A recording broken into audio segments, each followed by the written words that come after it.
Party ఈరోజు మసిబూసి మారడికాయ చేయబోయే ప్రయత్నం చేస్తూ ఉంది. నేను రేపు ఏం మొక్క పెట్టుకొని మీరు తుగ్గూడలో మీటింగ్ పెట్టారని అడుగుతా ఉన్నాను. ఏం సాధించారని అడుగుతా ఉన్నాను. మీకు పార్లమెంట్ ఎన్నికల్లో ఓటు అడిగేటువంటి నైతిక హక్కు ఉందా కాంగ్రెస్ పార్టీకి అడుగుతా ఉన్నాను. ఇచ్చినటువంటి హామీలు అమలు చేయకుండా ముఖ్యమంత్రి గారు అంటారు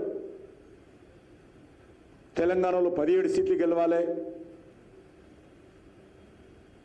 రాహుల్ గాంధీ ప్రధాని కావాలా, కేంద్ర ప్రభుత్వం పైసలు ఇవ్వాలా, ఈ గ్యారెంటీలు అమలు చేయాలా అంటే ప్రత్యక్షంగా పరోక్షంగా గ్యారెంటీలు అమలు చేయమని ముఖ్యమంత్రి గారు ఒప్పుకుంటున్నారు. ఎందుకంటే కనుచూపు మేరలో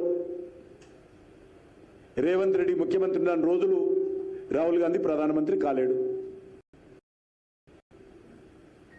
అసలు రాహుల్ గాంధీ ఈ దేశానికి ప్రధానమంత్రి అవుతాడో ఎన్నికల తర్వాత విదేశాలకు పోతాడో తెలియదు. మరి తెలంగాణ ప్రజల సంగతి అని అడుగుతా ఉన్నాను. తెలంగాణ గ్యారంటీల పేరుతో ఓట్లు వేసుకొని ఎమ్మెల్యేలు అయ్యారు, మంత్రులు ముఖ్యమంత్రులు అయ్యారు కదా, మా సంగతి ఏందని అడుగుతా ఉన్నాను. ఈరోజు రాష్ట్రంలో రైతు అనేక రకాల ఇబ్బందులు పడుతూ ఉన్నాడు. భూగర్భ జలాలు అడుగంటిపోయాయి, బోర్లు ఎండిపోయాయి, పశువులకు కూడా నీరు లేనటువంటి పరిస్థితి. మనం చూశాను పేపర్లో. తాగునీటి కోసం కొంతమంది ఐఏఎస్ ఆఫీసర్స్ను బాధ్యతలు పెట్టి మేము సమస్య ఎదుర్కొంటామని చెప్పారు. మరి రైతుల సంగతి నేను అడుగుతా ఉన్నాను.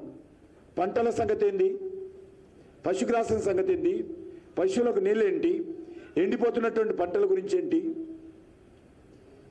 మీకు Tukkuguda meeting, Andhra meeting, Tamil Nadu meeting, Bombay meeting, Delhi meeting, ఇదే సరిపాయి మీకు.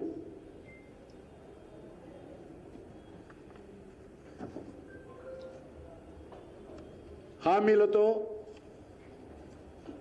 ఎలక్షన్ స్టంట్స్ ఈరోజు కాంగ్రెస్ పార్టీ చేస్తూ ఉంది.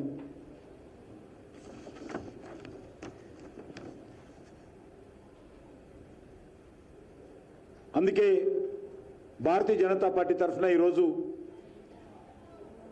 గ్యారంటీలపైన, కాంగ్రెస్ గ్యారంటీలపైన ప్రశ్నిస్తున్న తెలంగాణ రైతు పేరుతో మేము టోకన్గా అనేక మండలాలలో ప్రొటెస్ట్ కార్యక్రమాలు చేయడం జరిగింది. దేశంలో ఎక్కడ లేదు కరెంటు కోతలు. తెలంగాణలో కాంగ్రెస్ రాజ్యంలో కరెంటు కోతలు ప్రారంభమైనాయి.